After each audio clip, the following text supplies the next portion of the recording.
Do you want to say hi to YouTube? Thank you for that intro, Zeus. Before you set a New Year's resolution, don't. Here's what you want to do instead. I feel like it's pretty common for people to know that over 80% of resolutions fail, and there's a number of reasons why this happens. Most people make some of the same mistakes every single year, and that's why they can never stick to anything past maybe February if they're lucky. And I've been there too. I've made those same mistakes, but over the past few years, I've learned a lot about goal setting and what it takes to implement the things that you need to in order to achieve what you are after. Like many of you, I would spend my New Year's creating these lavish, gorgeous, beautiful vision boards that ultimately would just be a pretty picture that never came true. I would put mansions and fancy cars and amazing trips out of the country and then nothing. It was really frustrating because I had a lot of ambition. I wanted to accomplish a lot. I wanted great things for my life, but then I was left wondering, why is nothing happening? Why are all these things that I want so badly? I tell everybody I want them. I tell myself I want them, but they're not coming into my life. Why is that? And slowly, week after week, I would start to lose that motivation, lose that excitement for the things that I had set out to do on January 1. And eventually, I'd just go back into my normal day-to-day routine, completely forgetting about them, or just wondering and hoping and wishing that they would somehow come to fruition. I think a lot of people fall into this trap, and we're going to talk about some of the big reasons why most people fail to achieve their goals every single year. And of course, I'm not going to leave you hanging. We're also going to talk about how to overcome those challenges so that you can achieve your goals. So let's talk about why most goal planning or New Year's resolutions fail. One of the biggest mistakes most people make when they're setting their goals is to be way too vague in what they're laying out. So they'll say things like, I want to make more money. I want to lose weight. I want to get fit. I want to be smarter. And those are nice kind of directions to set, but there's no actual goal there. There's nothing that you can put a plan behind, right? So being way too vague. Another thing that people make the mistake of is thinking that their motivation is going to carry them through. And this can be easy to fall into this trap because when we are at the New Year's, it's this heightened emotion. We're all experiencing this collective fresh start, new chapter type of energy, and we harness it in the wrong way. It can be extremely powerful. And I was listening to a podcast recently. I have to remember who was talking about it. It was, I think, Dr. Katie Milkman, but she was talking about this fresh start energy that's really great for helping you get the ball rolling with making changes in your life. But we harness it incorrectly for most people. Most people think, I'm going to use this motivation. It's going to carry me through for the next 12 months. And they rely on that alone. What we need to be doing instead is using that energy, using that motivation to help us create the plan and create the structure to carry us through the rest of the year. Because we know that willpower and motivation is very fleeting. It doesn't last for a long time. It doesn't show up every single day. We need to make sure that we are structuring our goals and our plans to account for the days that we don't want to show up, which is going to be a lot of them. The next big mistake that people make is just trying to change their behaviors and trying to change too many things as well. That's another one. Instead of focusing on the identity piece. This is something that I learned more recently in my life. I think one of the first places I read it was in Atomic Habits by James Clear, one of my all-time favorite habit books, where he talks about changing your identity helps you to change your habits because we will always act in accordance to who we believe we are.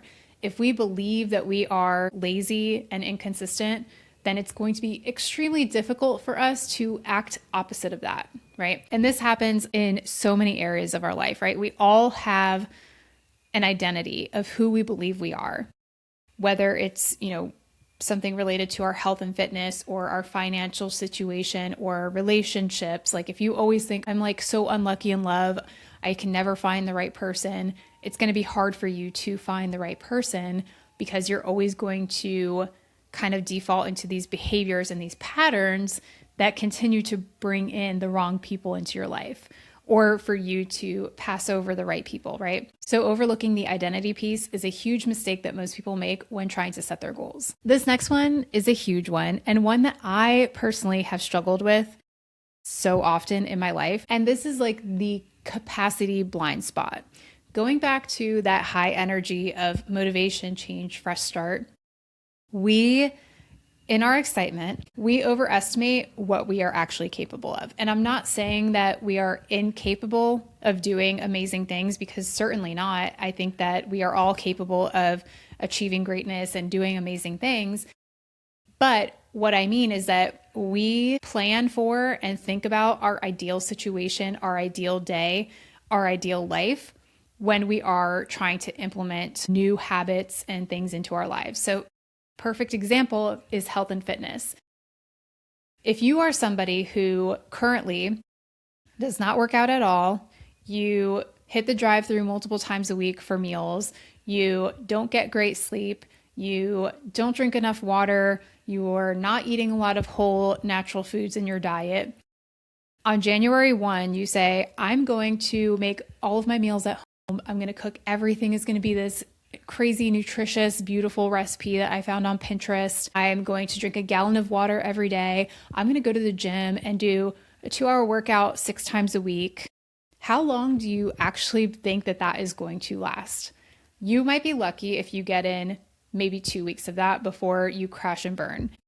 And I'm not saying that to be like negative or talk down on you or anything like that. It's just human nature. Our minds are built for efficiency and will always seek to take the path of least resistance.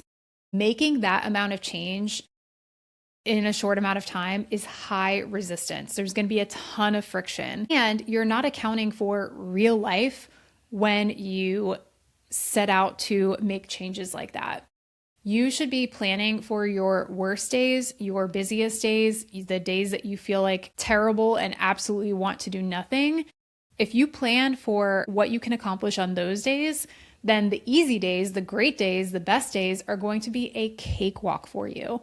So that's what I mean when I say we have this capacity issue that most people don't consider when they are planning for their goals. And then the next piece that most people make the mistake of is setting this goal, this endpoint, this outcome, but then having no in-between action plan for like, what are you actually doing between January and December when you want this goal to happen?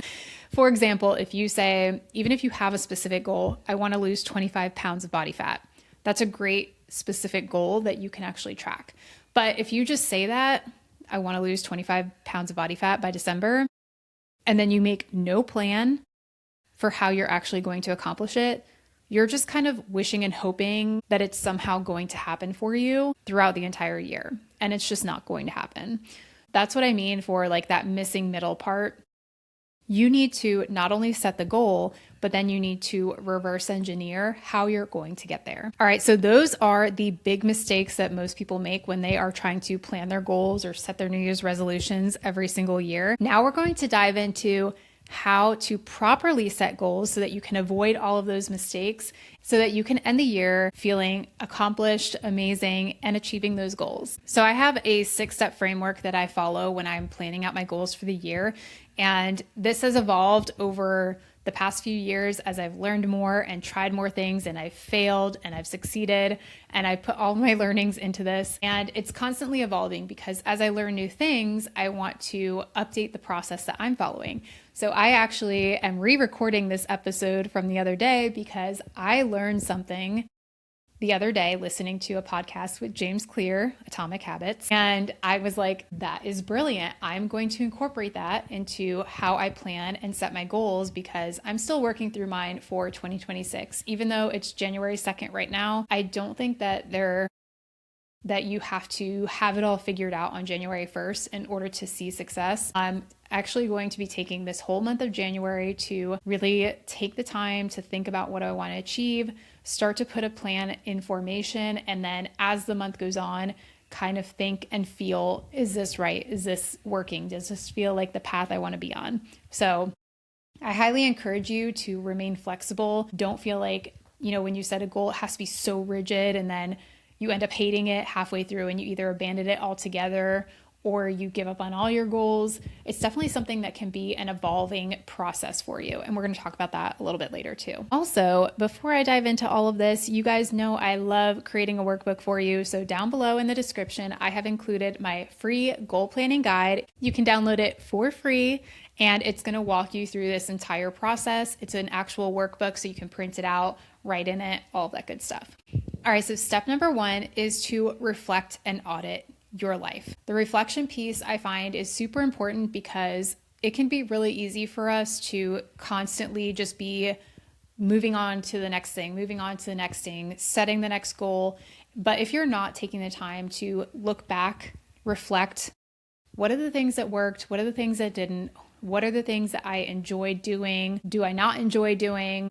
What goals did I set that feel irrelevant now? How is my life different? How am I different? All of these things are really, really important for when you are planning out your goals.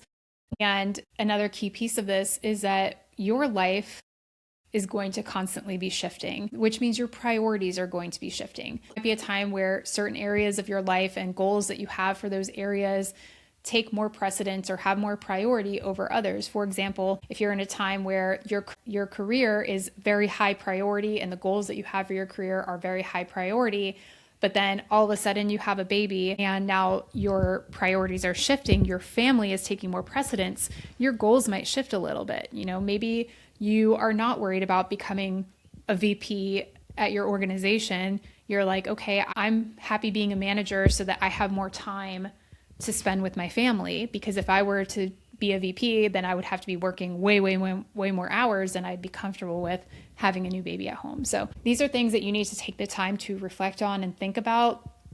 And it's okay if your goals need to adjust and change, or your priorities need to adjust and change.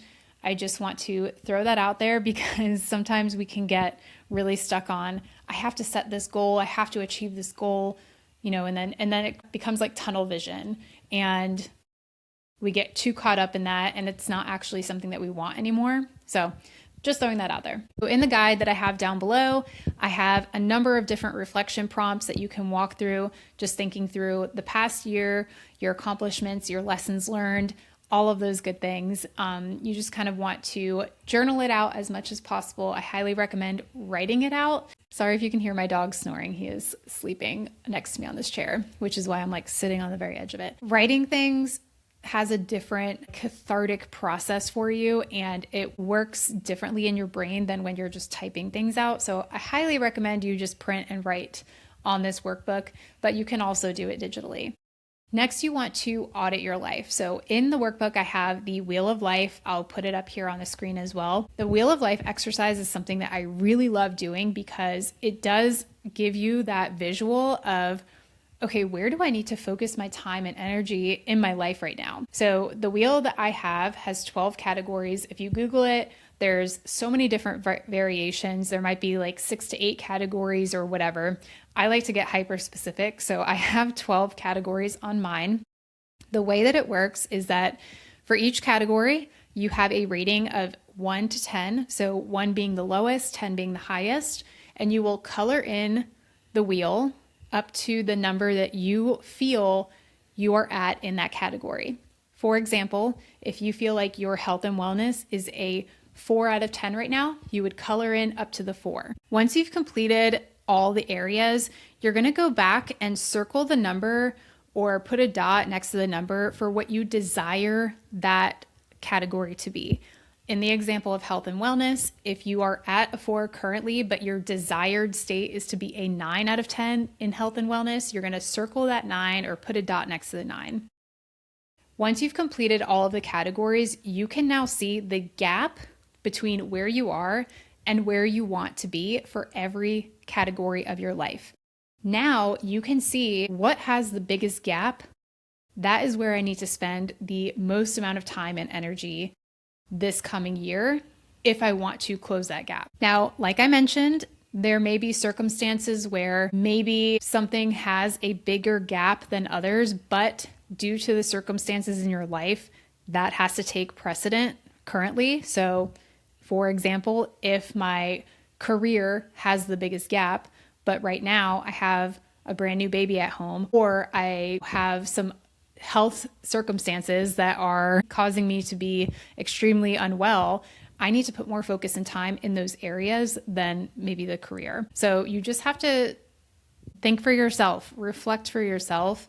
Where's the biggest gaps, but what needs to take precedence right now? Step number 2, once you've completed the reflections, the life audit, now you are going to start to set your intentions for who you want to be in this coming year. What is your favorite self, your ideal self?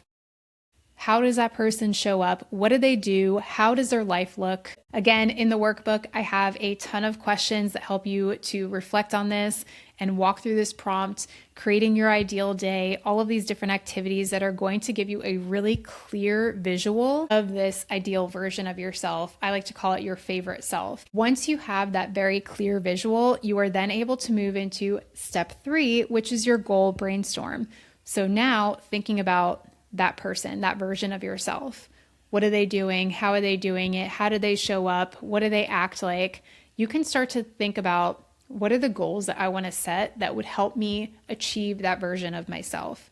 So whether that's losing 20 pounds so that you are healthier and you're able to go for a run, go for a hike, whatever. Maybe that is getting your finances organized, starting to save, paying off debt so that you can achieve that financial freedom that your ideal self has. Start to brainstorm these goals. Once you brainstorm everything, you are then going to filter down. We can't achieve everything all at once, as much as that pains me to say, because I would love to tackle and accomplish every goal that I have right now, but it's just not possible. We have a limited amount of time and, accounting for all the other things that we have to do in our life. So we have to prioritize again. So going through all of those goals, what is going to be your number one priority? What are the goals that if you accomplish them would help you achieve another goal or eliminate that goal altogether? So if there's something that you can do that would then render another goal irrelevant, or it would be a domino effect for achieving a number of other goals, make those your priority to focus on first, and then everything else you can save for a later date. Once you have ruthlessly cut your goals down into your top priorities, we are moving into step number 4, which is the biggest place that people miss in their goal planning, and that is to create an action plan. You are going to take all of those goals, you're going to organize them into categories. I like to use the same life categories that I have in my wheel of life. And then we are going to start to reverse engineer how we are going to achieve that goal. The way that I love to do this, again, it's all broken down in the workbook if you want to download that for free in the description. The way that I like to do this is I break out my big goal into quarterly milestones. If I want to achieve 50K in my business by the end of this year, what are the milestones that I need to hit in quarter 4, quarter 3, quarter 2, quarter 1? A quarter is 3 months. So January, February, March is Q1, April, May, June is Q2, so on and so forth. What are the big milestones that I need to hit every 3 months in order to achieve my goal by the end of the year? Once I have those set, I can then set monthly targets and then create weekly and daily habits, routines that are going to keep me on track for hitting that. Let's use health and fitness as an example because that's one of the number one things that people set goals on. If I have a goal to lose 25 pounds of fat by the end of this year, I need to lose about 6 pounds per quarter. So that is like 2 pounds per month, right? So if we're working backwards, 6 pounds per quarter, I need to lose about 2 pounds per month. What do I need to do to hit those milestones every month? On a weekly basis, I need to strength train 3 to 4 times per week. On a daily basis, I need to be hitting 8,000 steps per day. I need to drink my water. I need to prioritize high protein, high fiber, whole natural foods, at least 2 of my 3 meals per day. I need to make sure that I'm getting enough quality sleep to support my efforts and help me recover. So I need to make sure that I'm going to bed on time so that I can get enough sleep.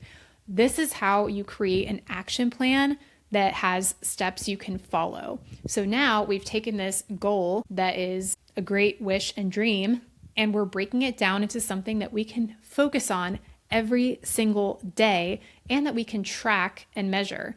That's another thing that makes achieving your goals a lot more likely, is not only just writing it down, but having a way to track your efforts. Having a way to track your efforts helps you to see what you are doing, see what's working. It can help you adjust and pivot as needed. So if by the end of month 1, you haven't lost any weight, you're looking back at all the activities that you've done and you've realized, you know what? I've not been eating as well as I should be. I'm not eating enough protein. So if I'm not eating enough protein, then my body can't build muscle because it doesn't have the resources it needs.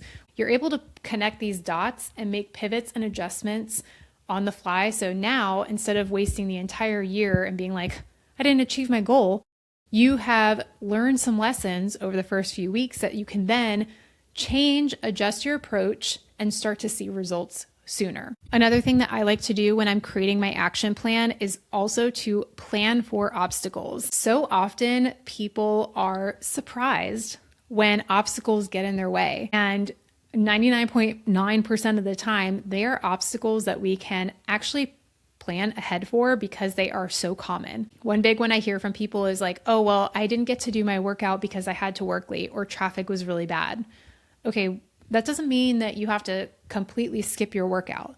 You can make adjustments. You can have a plan B. So if you can't go to the gym for your full 1-hour workout, maybe you can go for 30 minutes. Maybe you can do a 30-minute workout at home if you have a resistance band or a set of dumbbells at home. Or if you know that there's always a bunch of sweet treats and snacks at the office and you feel like it's a struggle for you to stay away from them, you bring some healthy snacks that you keep in your desk so that when you get that urge and that craving, like, oh, I want to go have a donut, you have something there for you that you can snack on instead. So planning ahead for these obstacles, that especially the ones that you know come up frequently, is going to help you stay on track and hit those targets even when you have to make adjustments and changes. Another key element of my action plan is the why am I trying to achieve this? How will achieving this change my life? When you actually take the time to write out what this goal means to you and how it's going to impact your life, you are more likely to stick with it because you have a strong anchor to hold you in when things get hard. Things are going to get hard. There's going to be so many days where you don't feel like showing up for yourself, where you don't feel like doing anything. And having that strong why is going to help you show up, even if it's, the tiniest version of what you're trying to do. For example, I am training for a half marathon at the end of February. And there have been so many times during this training block where I was like, I don't want to go for a run. I'm too tired. It's too cold. I just don't want to. I don't feel good. And I had to go back to, why is this important to me?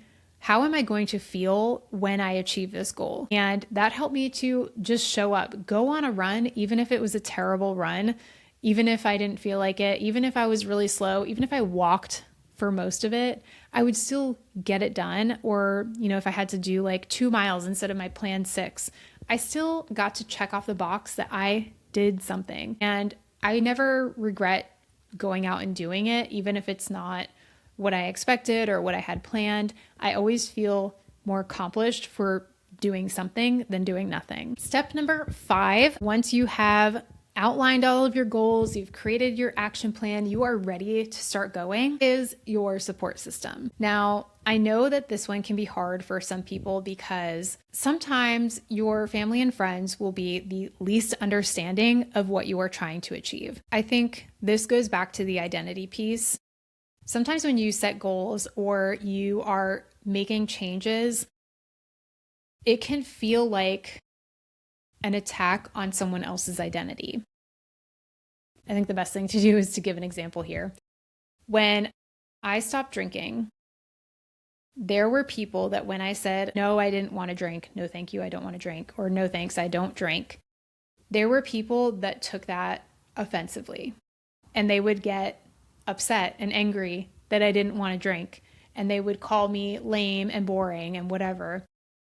And it was because my decision, my choices made them reflect on their decisions and choices. It made them feel like, well, she's not drinking, but I'm drinking, and that makes me feel bad, or, whatever they're thinking. If somebody gets upset and offended at the choices that you're making that has no impact on them whatsoever, that is a reflection of how they truly actually feel about their decisions. Okay. So in that instance, if somebody's getting upset at me because I don't drink, then they probably have some reflecting to do on why they do drink. Okay. It's very rarely anything to do with you, unless what you're doing is directly impacting that person in a negative way. It's something that they need to deal with. Another common way that you see this is when people are changing their health and wellness for the better. So they start eating healthier. They don't want to go through the drive-through. They start exercising more. They don't want to just sit on the couch and watch Netflix all night. A lot of times, family and friends can give pushback because your decisions to change those things about yourself reflects on their decisions to continue doing those actions and those activities. And it can make them feel like, well, what are you saying about me if you don't like the things that I'm doing? So you just kind of have to be prepared for that. And you may need to seek your support and community from other spaces if you find that your friends and family are not being supportive. A great way to do this is just online. I mean, I know that there's a lot of negativity online, and I know that there's a lot of controversy about how much time we're spending online, but it can be an incredible resource to find people that inspire you, motivate you to connect with others who have similar goals. For example, I have a lot of friends online that have very similar goals, whether it's fitness or business. And it's amazing to have that community, to have that support, to have people to go to when I'm struggling or I just need like a little pep talk or something. So there can be some great things about the online space as well. You can also search for that support in local communities. So if, for example, you want to get into running, find a run club in your town. If you want to, start a business, then you can look for networking groups where you can connect with other entrepreneurs or other people who have a side hustle and bounce ideas off of them, get support from them. And then another thing is it doesn't just have to be people. You can find tools and resources. Even books can be something that you use as your support system for the goals that you're trying to achieve. And I've said this multiple times already in this video, but the book Atomic Habits is an amazing resource and tool that you can use to support your journey on changing things in your life. All right, and finally, we are at step 6. This is the vision board and your word of the year. Now, this is a change that I made most recently in my process because I used to do my vision board early in the process, and now it comes last for this reason. I don't want my vision board, like I said at the beginning, to be these like vague, far off dreams. The mansion, the car, the trips, whatever. We can get a little dopamine hit from viewing those things and some excitement from viewing those things, but the more impactful way to use a vision board is to show the things that you want to be doing on a regular, consistent basis. How are you showing up as that favorite version of yourself? That's what you need to have on your vision board, not just the outcome. For example, if you want to get fit, don't just have a picture of somebody with ripped abs on your vision board. You want to have visuals of working out. You want to have visuals of drinking water, of eating healthy meals, of getting good quality sleep, of managing your stress, of going for walks. You want these to be on your vision board to inspire you to show up and do those things every single day. If you want to have financial freedom, don't just have a screenshot of, $10 million in the bank or have this giant mansion. You want to have a budget spreadsheet. What do you want in your savings account as your emergency fund? Doing a weekly financial review, for example. The visuals of these consistent behaviors that you want to embody, that you want to become your habits, your routines that you don't have to struggle through, that is what you want those visuals to be. So this is why I have now moved the vision board to the last step of my process, because now I can take everything that I've laid out in my action plans and start to think, what is the visual of this? And then finally is the word of the year. Instead of putting this at the top, I like to do this at the end now for the same purpose. Now that I have gone through and I've laid out my goals, my habits, my routines, my ideal self, how I want to show up, and the things that I want to do every single day. Now, what is the one word or like those few words, phrase, whatever, that is encompassing of all of that. And what I use my word of the year for is a decision filter. This is a great way to use your word of the year. Is this decision that I'm about to make, is this thing I'm about to do in alignment with my word of the year? Is this going to help me achieve all the things that I'm trying to achieve? It's also a great guiding light. So throughout the year, when you start to feel a little struggle, the motivation starts to wane, that kind of stuff, real life is settling in, things are really busy, things are really crazy for you, that can be your guiding light, something that you repeat to yourself to give you that little boost that you might need in order to carry on. One of the fun things that I love to do with my vision board that a few people have been like, oh my gosh, that's a great idea, is I not only have my vision board as like a poster. So I create it on Canva. I have it printed at like Staples or Office Max, whatever. And I have it as a big poster board that I keep in my office. But I then recreate it as both my desktop wallpaper and my phone wallpaper, so that every time I look at my phone, I'm seeing my vision board. Every time I open my computer, I'm seeing my vision board. Every time I step into my office, which is every day because I work from home, I see my vision board. I am constantly reminding myself and putting my goals in front of my face, what I want to achieve for that year, so that I am not forgetting about them. That's obviously one of the biggest things that people don't do, is just write down your goals. Like, you don't even have to create a vision board. Just write down your goals and keep it where you can see it on a regular basis. One thing I'm going to do this year that I haven't done before is get a copy of my vision board or a list of my goals. I haven't decided, maybe both, and put them on my bathroom mirror, so that every morning when I'm brushing my teeth, doing my morning skincare, I'm looking at my goals, reminding myself of what I'm trying to achieve immediately. The first thing I do when I get up, that's what I'm seeing. All right, so to recap all of the steps that we have, step 1 is to reflect on the past year, to audit your life where it stands right now. Step 2 is to set your intentions for who you want to be, how you want to show up, and the things you want to accomplish. Step 3 is to goal brainstorm and then ruthlessly filter so that you can focus on the top priority ones that are going to make the biggest difference right now. Step 4 is to map out your plan. Don't just set your goals and forget about them or hope they come true. Reverse engineer, map out the milestones you need to hit, the routines you need to have, and the habits that you need to develop. Step 5 is to find your support system or resources. And step 6 is to build that vision board and create your word of the year so that you have a guiding light and visual reminder to help you stay on track. And just a reminder, you don't get to decide your future, you decide your habits, and your habits decide your future. It's not about being perfect, it's just about continuing to show up day after day and making small steps and small progress towards your goals. All right, if you enjoyed this episode, remember I have my free goal planning guide down below if you want to download that. I also have my Notion template habit tracker if you want to take things a step further and start tracking your habits throughout the year. And if health and wellness is one of your major goals this year and you would like some support or guidance in building better habits, building better routines, working out, nutrition, the Wellness Habit Club is where I support women through this exact process. We have an amazing community of women that's growing, so I'd love for you to join us. That link is down below in the description as well. If you enjoyed today's video, please like and subscribe so you don't miss the next one, because we are going to be diving deep into how to become your favorite self over the next few weeks. I'm really excited to dive into that series, so make sure you join us for that. Share this video with somebody you know who is trying to plan out their 2026 goals, and I will see you next week. You want to say bye?